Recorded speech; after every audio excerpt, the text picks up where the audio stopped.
Press the bell icon on the YouTube app and never miss another update. So this is just a little passage from Thak Behram. Also, Thak Behram, I wanted to make it very filmy. Thak Behram is a story from the 1800s, so a lot of it is taken from reports and all of that, but a lot of them is also imaginary scenes, because I don't know what Thak Behram actually did, in a sense that there are no day-to-day accounts of his life, right? So this is Thak Behram, just a small passage I'll read out. The caravan moved silently through the night. The clanging of the bells around the necks of the bullocks pulling the canopied carts was the only sound that could be heard. Around 15 men and women were traveling to a nearby village to attend a wedding. Fatigue was clawing at their bodies. They had been on the road for the past 8 hours. How much further do we need to travel to reach the village? One of the men asked. Or 10 kos, replied an old man, the senior-most person in the group. The cry of a jackal sliced through the night. The animal was nearby. The men grew alert, lifting their torches to see if they could spot the wild animal. Suddenly, the leader of the caravan halted his cart and put up his hand, signaling the others to do the same. Men, arm yourselves, he yelled.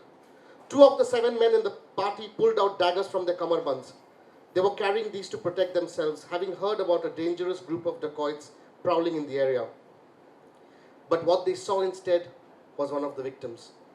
In the middle of the road lay a man who was groaning in pain. They left me for dead. They robbed me of everything. Water. Please give me some water. The men helped him lean against the wheel of one of the carts. After drinking his fill, he narrated his story. His name was Sukram, and he had been traveling with his wife. They were headed to a nearby village. He was poor and hence traveling by foot. A gang of dacoits pounced on him, looting everything, including his wife. At this point, he broke down. The travelers, they were shocked. One of them gathered his courage and asked, was it him?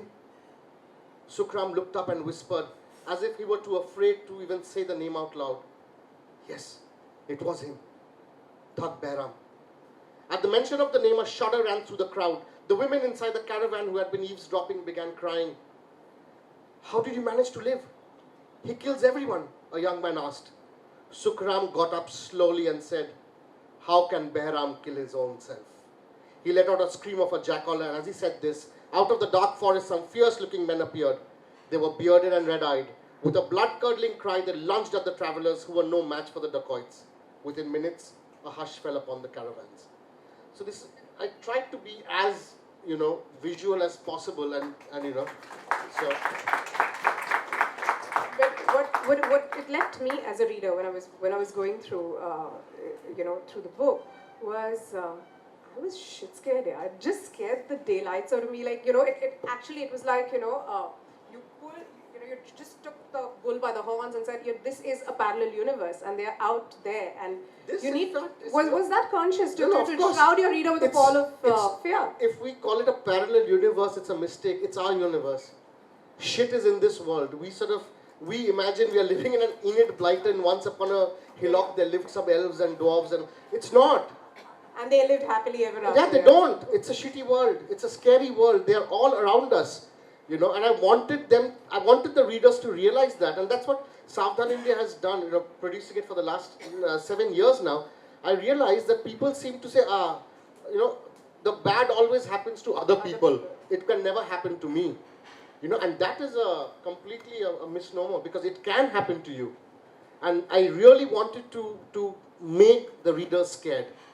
Yeah, I mean, I keep breaking the fourth wall. If you read the story, you'll realize I keep directly talking to the reader, saying, guard your children. They are not safe. There's a story of Darbara Singh. He was a migrant killer, right? So he just killed migrant children. He just used to take kids, rape them, kill them, And as a parent, I was really scared. And so I write it over there in the book saying, please, if you're sleeping with your children tonight, hug them tight, because they are safe and sound beside you. Hamare zamane mein we could go out and play. No, I'm saying if you go by the data, the number of children that disappear is so much more, and nobody knows where they're gone. Where they're gone.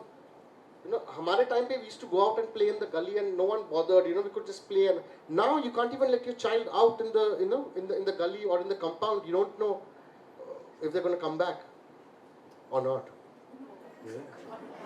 It's true. It's true. Ironically, a lot of cases also happened in the 70s and like you know when we No, growing up in the there were a 70s lot and of 80s. 90s and even the last 10 years. There have been cases. The Beer Man and the Stone Man have happened recently. You know what they say? They say only like 10% of serial killers in the world have been found and discovered. So there could be a serial killer residing in. Just needs the limits. Right. Okay.